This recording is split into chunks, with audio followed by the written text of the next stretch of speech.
pessoal, eu sou a Bia. E eu sou a Ana, e hoje a gente vai estar falando um pouquinho sobre Então, sustentabilidade. seguindo, quando falamos em sustentabilidade, o que vem na cabeça de vocês? Ser sustentável, o que será que é?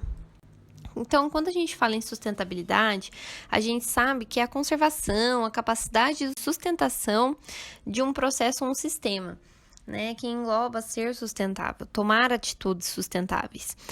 Quando a gente fala sobre ser sustentável, o que a gente imagina? A gente imagina que a gente quer um mundo melhor, né?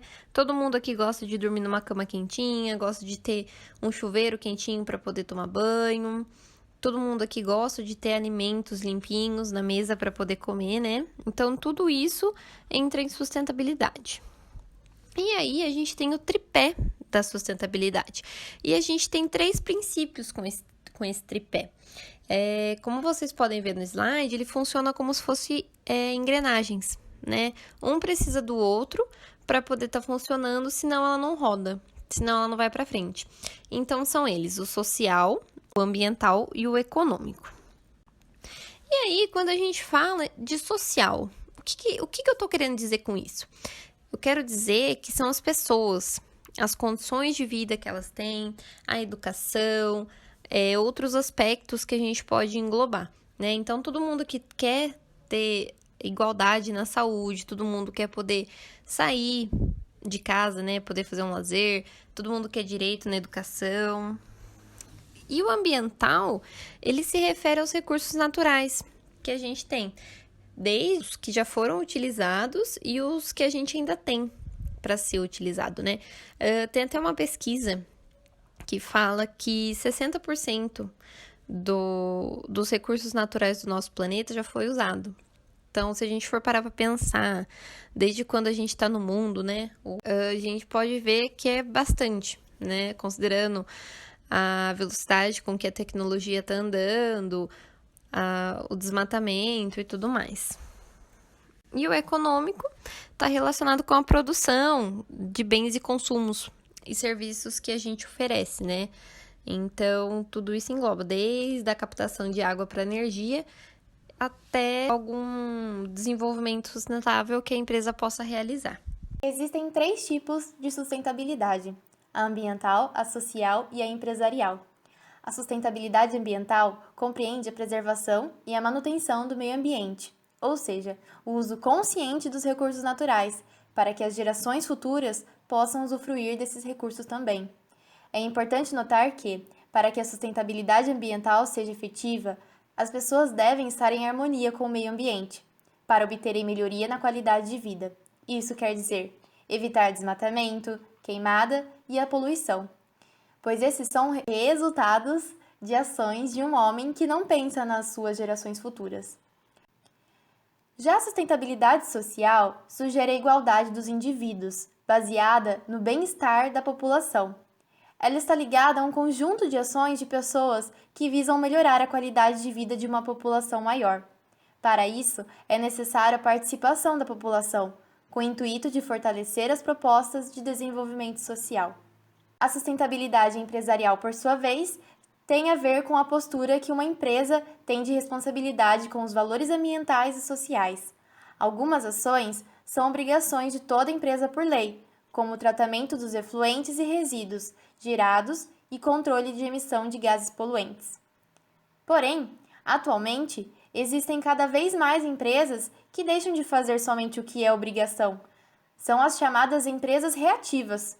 Elas buscam novas ideias, contribuem de forma significativa com a sustentabilidade. Alguns exemplos seriam os programas que visam a preservação da flora e da fauna, a educação ambiental dentro da empresa, conscientizando seus funcionários sobre a importância dos recursos naturais, construção de produtos ecologicamente corretos, enaltecendo a importância de colaborar com o meio ambiente, entre outros. A empresa que visa ser sustentável se preocupa com o social, seja da comunidade ao seu entorno, seja com seus colaboradores. Podemos contribuir com ações, sejam elas individuais, comunitárias ou globais. Exemplos de ações individuais são economia de água, evitar o uso de sacolas plásticas, consumir produtos biodegradáveis, separar o lixo para coleta seletiva e reciclar, realizar trajetos através de caminhadas ou bicicletas, adotar transportes coletivos ou caronas, cuidar dos animais e das nossas árvores, entre outras. Bom, a gente pode falar também das ações comunitárias, né? Tem um caso muito interessante na comunidade do Vale Encantado, do Rio de Janeiro, em que os próprios moradores, eles tomaram a iniciativa e tiveram um empurrãozinho de um gringo, tá? Então, o que eles fizeram? Eles, né, vocês podem ver aí a vila, eles implantaram painéis solares, eles fizeram uma horta comunitária, né? A horta não é minha, a horta é nossa, com o intuito de todo mundo participar, todo mundo se ajudar, para poder melhorar a qualidade de vida ali na vila. E também na última foto vocês podem ver que é o sistema de esgoto que eles estão fazendo. Eu acho que vale a pena, né, a gente ressaltar essas ações comunitárias, porque às vezes a gente acaba não conhecendo, né? Sempre tem, às vezes a gente deixa passar em branco. E são projetos que ajudam várias pessoas, né? A gente pode falar também do projeto em Rio Claro, que transforma o lixão em uma horta comunitária. Então, o que aconteceu em Rio Claro? Esse terreno que vocês podem ver no slide, até apareceu na IPTV, é um terreno da Unesp de Rio Claro, e aí a prefeitura, cansada de receber reclamação que o pessoal estava jogando lixo, porque o povo jogava lixo, quem ia limpar era a prefeitura. Então, eles fizeram uma parceria e tiveram a seguinte ideia: por que a gente não faz uma horta comunitária, emprega essas pessoas que vivem no auxílio do albergue, né? Que geralmente são pessoas que moram na rua e às vezes passam lá só para tomar um banho, passar uma noite. Então, ele emprega essas pessoas que estão desempregadas também, e acabam fazendo a horta, né?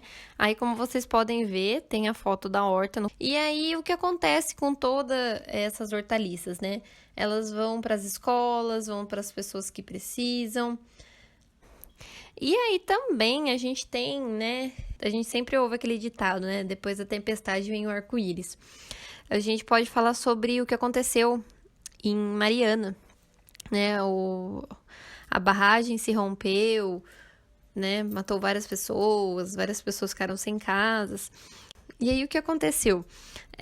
Eles tiveram a ideia de pegar os resíduos da terra e fazer cimento para reconstruir a casa dessas pessoas, né? Eu acho que foi de certa forma, um gesto um pouco nobre, né? Porque pra gente parar pra pensar quantas pessoas ficaram sem lar e ter essa ideia, né?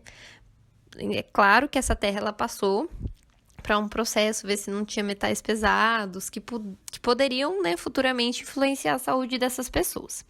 A gente tem as ações globais também, tá?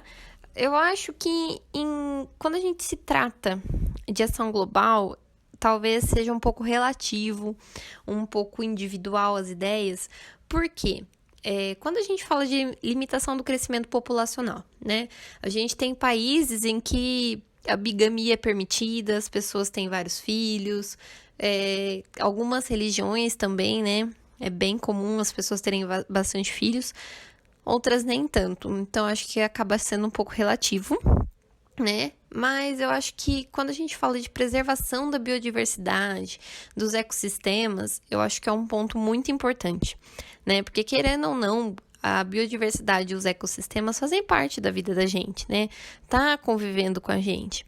Esses passarinhos que a gente vê, né, que visitam a nossa área, mamíferos também, né, como tatu, gambá, eu acho que todos eles fazem parte, sim, e é importante a gente estar protegendo. Diminuição do consumo de energia, né? Como foi falado no começo, né? Desde eu desligar uma simples torneira a hora que eu tô me ensaboando no banho, ou até mesmo se eu tiver a oportunidade de trocar energia elétrica pela solar, também, né? Entre em fontes de energia renováveis, e a criação de unidades de conservação. É muito importante também a gente ter essas unidades de conservação. Por quê? Porque a gente tem que conservar, né? A gente pode ver que hoje bastante parte da mata foi destruída e acabou virando o quê? Pasto, virou plantação. A gente teve uma queda bem grande dos animais silvestres que a gente tem também, né? Como consequência disso. Dando sequência, então, além das ações sustentáveis que a gente tem que parar e pensar, né? E quando a gente não toma essas atitudes, né? Quando eu deixo de fazer uma mínima ação que podia estar ajudando. A gente tem até uma charge aqui para ver, né? Que quem realmente tem que fazer somos nós. O que você fez no dia da água? Quem tem que fazer alguma coisa são os humanos. Eu só fiz o que eu sempre faço, nada, né? Então aqui a gente pode ver que a água tá suja, tá cheia de dejetos, né? Provavelmente o que tá na boca do peixe deve ser uma agulha. E aí a gente tem várias fotos, né? É pra chocar mesmo, é pra gente parar pra pensar. Nossa, aquele papelzinho de bala, eu joguei ele no chão, ele vai parar onde? Nossa, aquela sacolinha plástica. Eu comi o que tinha dentro, mas aí eu joguei no chão porque eu tava longe de casa. E olha lá, né? A tartaruga tá indo comer, o derramamento de petróleo, né? Olha aquela praia suja. Eu nunca ia querer estar numa praia daquela, né? É sempre bom a gente estar onde a gente se sente bem, num lugar limpo. E eu acho que aqui até vale a pena a gente falar nossa, é uma coisa que eu sempre vejo, que eu sempre chamo a atenção dos meus amigos, inclusive. Quando as pessoas jogam chiclete na rua. O que acontece? Você joga o chiclete, a ave que tá lá em cima, principalmente as fêmeas que alimentam os filhotes, elas vêm de cima e ele brilha. Então, ela vê aquilo lá, acha interessante, ela vai pegar e aí vai fazer o quê? Vai grudar no bico dela. Então, ela não vai conseguir se alimentar, não vai conseguir alimentar os filhotes. E, gente, você jogar um chiclete no lixo, era só você ter guardado o papelzinho do chiclete, embrulhar o chiclete no papelzinho e jogar no lixo ou guardar no bolso para hora que chegar em casa, né? E também, né, gente, a gente deve ressaltar, né, que às vezes nem sempre as empresas que se dizem sustentáveis são. Eu não tô aqui para criticar nenhuma, eu tô aqui só para mostrar realmente o que está acontecendo, um dos grandes problemas que a gente está tendo hoje em dia com o óleo de palma. Acho que vocês já estão sabendo, né, que os orangotangos eles estão entrando para listas de extinção justamente por conta disso. Por quê? Os orangotangos eles se alimentam da palma, né? E a Nestlé, a Ferrero, que fazem a Nutella, o Kit Kat, Kinder Bueno, esses chocolates gostosos que a gente sempre compra, eles utilizam óleo de palma para estar fazendo. Só que a Nestlé, pelo menos, ela não tem uma reserva dessas palmeiras. Então, o que elas fazem? Elas vão em uma reserva natural, derrubam essas palmeiras e levam o que interessa para elas. Só que elas deveriam, pelo menos, tirar os animais de lá, né? Porque do mesmo jeito que eles derrubam as palmeiras, eles não estão nem aí. Simplesmente derruba, se morreu, morreu, se não morreu, ele que se vire depois, né? Então, aqui a gente pode ver, give us a break, né? Nos dê um tempo. Então, eu acho que é pra tocar, pra gente parar pra pensar, né? Nossa, né? Gente, eu particularmente adoro Kit Kat. Eu até diminuí o meu consumo de Kit Kat por conta disso. Procuro não estar comendo pra não estar influenciando a compra, né? E eu sempre falo pros meus amigos... E hoje eles estão aderindo também. Aí, para mostrar para vocês também, como é bom preservar o nosso bioma, o nosso ecossistema, a nossa fauna. A gente tem um mapa de 1500, que a gente é mais ou menos 150 milhões de hectares. Eu não consigo imaginar o quanto de terra é isso. Óbvio que dá para ver no mapa, mas eu ali, ao vivo, no meio da mata, não consigo imaginar tamanha dimensão. E o mapa mais atual, né, que eu achei que a gente tem, é o de 2014, 19 milhões de hectares, né? Então, a gente pode ver que a gente só tem 12,5% da nossa Mata Atlântica, né? E eu acho que a gente tinha que parar para pensar e ver o que está acontecendo. O que a gente pode fazer para reverter essa situação? Óbvio que a gente não vai conseguir voltar ao 100%. Mas se a gente conseguisse atingir uns 30% a 40% já estava ótimo. E aí também, Eu gosto muito desse caso. Gente, eu adoro falar sobre esse navio, eu adoro falar sobre esse caso. Quem não sabe, a Hyundai, ela começou fazendo navios. E aí, o que aconteceu?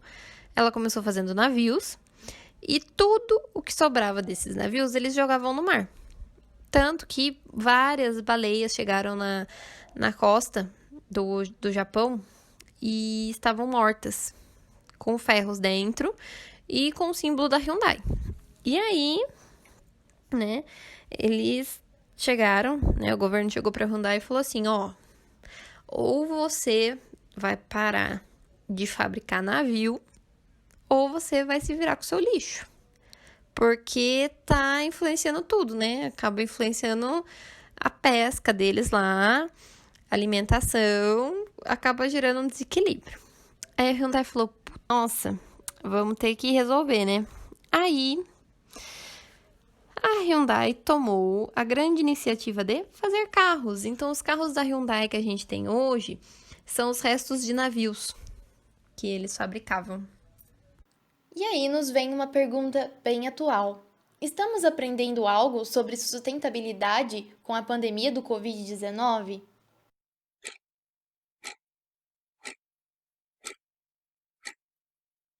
Com certeza sim. A destruição de florestas e habitats naturais para a expansão de zonas habitadas expõe os seres humanos a novos vírus desconhecidos, que antes estavam isolados na natureza. Ao desmatar uma área e acabar com sua fauna e flora, aumenta-se a possibilidade de contaminação, pois liberamos os vírus de seus hospedeiros naturais. O aumento da demanda de carne para consumo é outro fator de risco. Na China, o hábito cultural de consumir animais selvagens aumenta o contato com novos micro-organismos. Vejamos alguns relatos de notícias pelo mundo.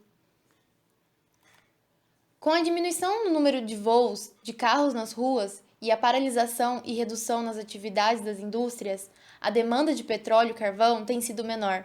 A queda na utilização de combustível fóssil resulta em menos emissão de dióxido de carbono e dióxido de nitrogênio na atmosfera. Segundo a Campanha Ambiental do Estado de São Paulo, CETESB, logo na primeira semana de isolamento, os índices de poluição atmosférica de São Paulo reduziram-se cerca de 50%. Em Nova York, também teve uma diminuição de 50% de gases do efeito estufa, assim como em várias outras metrópoles. Em todo o mundo, é lançado por dia na atmosfera 1 milhão de toneladas a menos de CO2. Já no Himalaia, com a diminuição drástica nos níveis de poluição no país, desde 24 de março, quando teve início a quarentena, pela primeira vez em 30 anos é possível ver a cordilheira a 200 quilômetros de distância, em partes do norte do país. Além disso, a vida marinha parece não estar sentindo falta dos turistas também. Na costa italiana, os golfinhos reapareceram, centenas deles, na ilha de Sardenha. Os cisnes e vários peixinhos também reapareceram nas águas, que agora estão cristalinas, dos canais de Veneza, que levavam a fama de poluídos e fedorentos. No Brasil, esse mesmo fenômeno da vida marinha também foi notado. No Rio de Janeiro, tem circulado pelas redes sociais um vídeo na Baía de Guanabara. Neles, é possível ver tartarugas nadando bem próximas à margem. Uma vez que as cidades estão vazias e com menos ruídos sonoros, animais silvestres estão sendo vistos passeando pelas ruas, refletindo a perda de seus habitats por conta da urbanização. Mas e aí? Até quando isso vai ser possível de continuar? Infelizmente, não podemos dizer que depois de todas essas situações as pessoas terão mais consciência, mas nós podemos fazer a nossa parte, conscientizando nossos amigos, familiares e empresas. Então vamos lá. O que vocês acham? O Brasil é um país sustentável? Bom, infelizmente, nós temos um desinteresse político, porque até o momento, pro país não é viável, não é rentável você ter um país sustentável, né? É aquela certa visão de que não traz lucros e nem benefícios para o país, né? Mas aí a gente tem a Fundação Brasileira para o Desenvolvimento Sustentável, a FBDS. A FBDS ela foi criada com vários projetos bem legais, fala da caatinga, fala bastante também da sustentabilidade urbana, incentivando as pessoas a trocarem, né, a energia elétrica pela eólica, pela solar, dependendo da localização, né, é bem legal. Então, em contrapartida ao nosso governo, a gente tem a FBDS. E também Economia ambiental. Como a Bia disse, há um certo desinteresse político. As pessoas nem imaginam que uma floresta intacta vale mais que uma área desmatada, mas faltam estudos que mostrem essa realidade. Além disso, mesmo com os estudos que já temos, os empresários e órgãos governamentais se recusam a ver que isso é possível. Um exemplo disso é que vários agricultores estão tendo que comprar abelhas. Já pensou? Comprar abelha? Pois é. Várias espécies de abelhas não estão mais sendo vistas pela natureza, como a abelha mamanguava, a qual é a única que consegue polinizar a flor do maracujá. Ou seja, alguns agricultores que produzem o maracujá estão tendo que contratar funcionários para fazer o que a abelha mamanguava faria, a polinização. Além disso, tem vários outros agricultores que estão tendo que alugar colmeias para colocar em suas plantações. Podemos ver então o quanto significa a natureza impecável, intacta. Mas aí, com todas essas notícias que a gente tem de que o governo não investe e essas notícias tristes, a gente tem empresas que lutam para que a sustentabilidade ela reaja, né? Ela comece a funcionar no país. E aí, como vocês podem ver, eu coloquei algumas aqui. A gente pode usar, né, como exemplo a Natura. Ela foi pioneira em sustentabilidade, parou de fazer testes em animais com os produtos. A Natura linha Ecos é uma linha totalmente sustentável. Ela tem a própria reserva, ela não vai buscar nada para fora. Então, eles fazem os cosméticos à base daquilo que eles têm. A Unilever, né, ela vem diminuindo as embalagens, desculpa, para ter menos gasto, né, aquele amaciante mais concentrado, que antes vinha no 2 litros, né, alguns salgadinhos também já estão adquirindo. A gente pode falar da Google também. A Google ela tem um projeto super legal em que todas as empresas da Google elas são à base de energia solar, não é mais nenhuma energia elétrica, né? Então já diminui um certo custo. O Itaú reduziu 60% dos dejetos que eles iam jogar em aterro. Isso é muito importante, né, gente? Aterro é bom até qual ponto, né? A gente tem que parar para pensar nisso. E uma empresa grande, imagina quanto não joga, né? A Eletro, ela ajuda as famílias carentes, tem um programa em que eles auxiliam, eles, né, diminuem o valor, ajudam com energia solar, tá? A Faber-Castell, gente, muito interessante a Faber-Castell, né? Eu posso falar porque eu fui visitar lá, já acho que umas 2 vezes.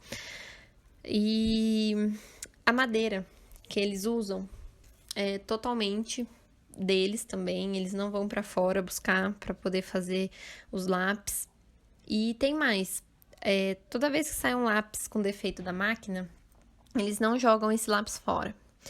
Das duas, uma. Se esse lápis estiver muito ruim, eles vendem na lojinha deles, em preço assim, né, de banana. E se for um lápis assim, que saiu com um pouquinho de defeito, mas dá pra ir pra banca, eles envelopam o lápis, né, aqueles lápis que a gente conhece do Batman, da Marie, da Barbie, são lápis que saíram com defeitos da máquina, tá? Então, é bem legal, né, por mais que eles reutilizem, é bem interessante essa medida que eles tomaram, né? E, por último, eu vou falar da Boticário. A Boticário, hoje em dia, também está diminuindo os testes em animais. Já está quase zero, né? Praticamente. A Boticário, ela também tem a linha dela, né? Que ela não sai para fora para pegar. É a linha Nativa Spa. é totalmente da reserva deles, tá bom? E também é importante a gente falar do Boticário, que além de tudo isso, eles ainda investem na pesquisa, né? Tanto que a gente tem um print aqui, ó, do próprio site da Boticário, esse print, que eles dão bolsas, né? Às vezes as pessoas não conseguem da bolsa FAPESP, as bolsas que a gente conhece, mas pode tentar a bolsa Boticário. Eles dão bolsa para mestrado, para iniciação científica. E aqui foi um caso que aconteceu justamente disso, né? Até tá falando, né, que catalogaram mais de 140 espécies na fauna. Na fauna e flora. É muito interessante, gente, ver que tem uma empresa que está lutando pela educação e pela sustentabilidade no nosso país, né? E aqui o que chama atenção é que algumas foram batizadas com o nome de Boticário, né? Em homenagem ao Boticário. Então, aqui em especial, a gente tem a rã Megaelósia boticariana, que ela foi descoberta na Serra da Mantiqueira, em 1994. Aí aqui é uma fotinha da rã para vocês. É isso aí, pessoal. Espero que vocês tenham gostado. Até a próxima. Muito obrigada.